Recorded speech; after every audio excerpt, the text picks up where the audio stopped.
इकडे बघा, त्यांच्या खुर्च्यावर बसणारे लोक, आताचे पूर्वी जे होते पदावर, त्यांच्या खुर्च्यावर बसणारे चेहरे त्यांच्या आजूबाजूला ते स्वतः तर डॅमेज होतेच, ते स्वतः डांबरट होतेच, पण आजूबाजूचे डांबरट होते पूर्ण.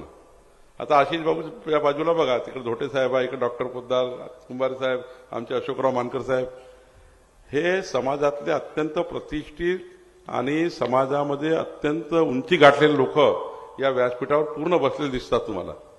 हे डांबरट व्यासपीठ नाही आहे, हे खोटारडं व्यासपीठ नाही आहे, हे खोटं बोलणारं व्यासपीठ नाही आहे.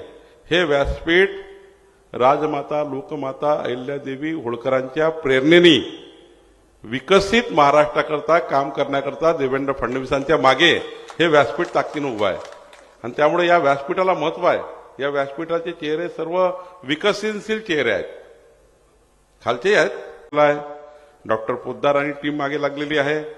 मी एवढंच वचन देतो की आशिष देशमुखजींना निवडून आणण्याकरता आणि डांबरट लोकांना घरी पाठवण्याकरता आणि महाराष्ट्रात देवेंद्र फडणवीस सरकार आणण्याकरता जे जे वचनं तुम्ही लोकांना दिले असतील, कारण मला माहिती आहे जेव्हा तुम्ही आमच्याकरता गावागावात जाता, घरोघरी जाता, तेव्हा काही ना काही लोक तुम्हाला प्रश्न मांडतात आणि मग त्यावेळेस आपण हो म्हणतो निवडणुकीच्या काळात, हो आमचा आमदार निवडून आला आम्ही हे करू, आमचं सरकारला आम्ही हे करू, हे सांगतो आपण.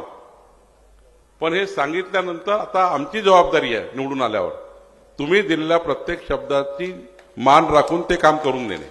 आता आमची जबाबदारी, आशिष देशमुखांची माझी जबाबदारी आहे की तुम्ही दिलेल्या वचनाला पूर्ण करा.